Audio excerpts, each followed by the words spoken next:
Few moments later. All right. We found one millionaire right over there. She's not married. Propose to her quickly. Look, guys.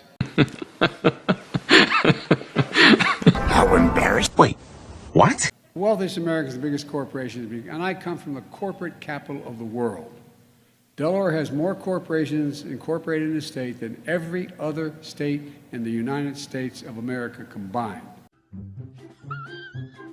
And I'm a Democrat, and I won 7 times for the Senate in that state.